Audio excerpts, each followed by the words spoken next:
Sahabat setia Gowori yang dikasihi Tuhan, Shalom. Hari ini adalah Jumat 4 Agustus 2023, Jumat pertama di bulan Agustus. Kita berdevosi kepada hati Yesus yang Maha Kudus. Hari ini kita merayakan peringatan wajib Santo Yohanes Maria Vianney Imam. Yohanes Maria lahir di desa Dardilly dekat Lyon, Prancis pada 8 Mei tahun 1786. Ia lahir dari keluarga yang sangat-sangat sederhana yang berprofesi sebagai petani. Di usianya yang ke-20, Maria Vianney masuk seminari di Écully. Ia dianggap remeh, lambat, dan bodoh. Karena dari semua ujian, ia selalu mengalami kesulitan dan tidak lulus.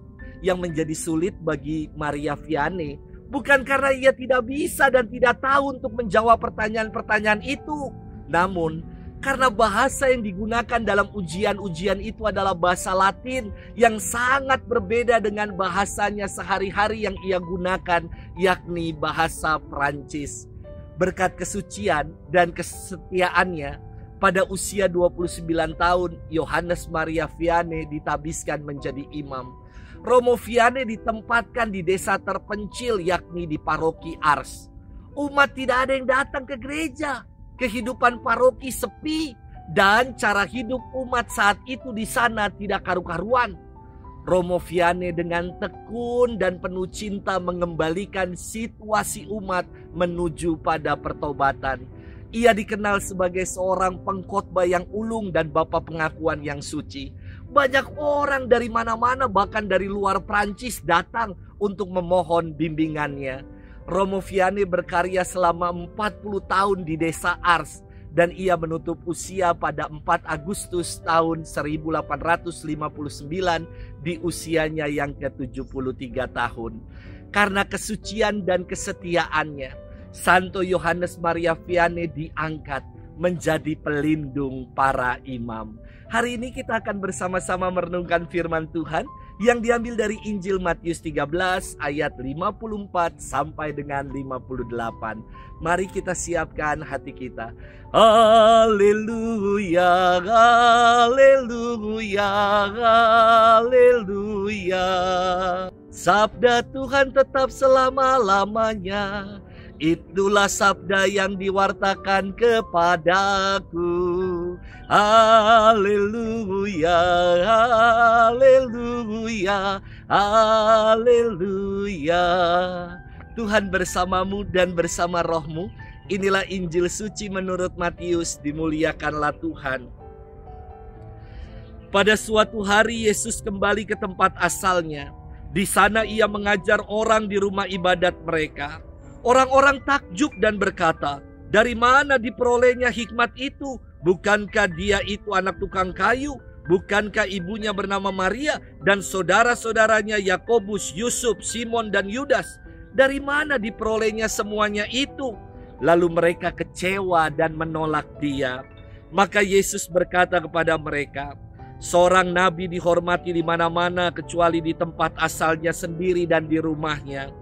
Karena ketidakpercayaan mereka itu, maka Yesus tidak mengerjakan banyak mukjizat di situ. Demikianlah sabda Tuhan. Terpujilah Kristus.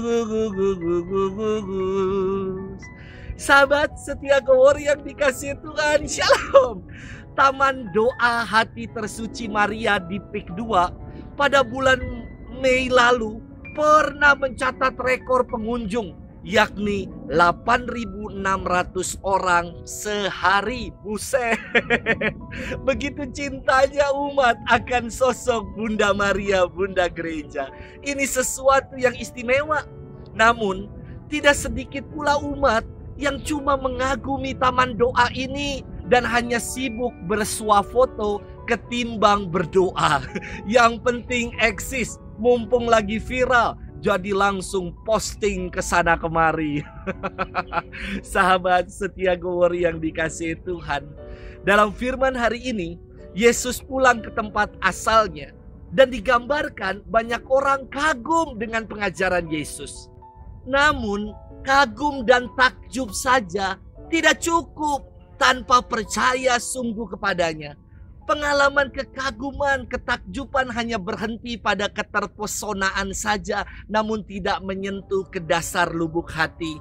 Inilah yang terjadi pada orang banyak yang hanya sekedar takjub dan selanjutnya mereka mencibir Yesus.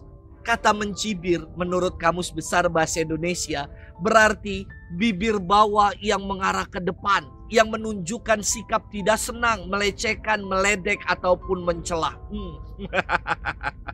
Mereka berkata, dari mana diperolehnya hikmat itu? Bukankah dia itu anak tukang kayu? Bukankah ibunya bernama Maria? Orang banyak itu menjadi kecewa dan menolak Yesus. Mereka kecewa, menolak dan mencibir Yesus karena kepicikan dan kedangkalan cara berpikir mereka. Mereka tidak mengenal Yesus yang sejati dan hanya berpandangan semau sendiri saja. Sahabat setia Gowor yang dikasihi Tuhan, jangan mudah menilai dan menghakimi orang dari covernya saja. Dan jangan kita berhenti hanya sebatas pada pengalaman takjub dan kagum saja. Pengalaman takjub seharusnya menjadi jalan yang menghantar kita untuk menjadi percaya dan beriman penuh kepada Tuhan. Sudahkah kita menjadi pribadi-pribadi yang demikian? Selamat bermenung dan Tuhan memberkati kita selalu dalam nama Bapa dan Putra dan Roh Kudus. Amin.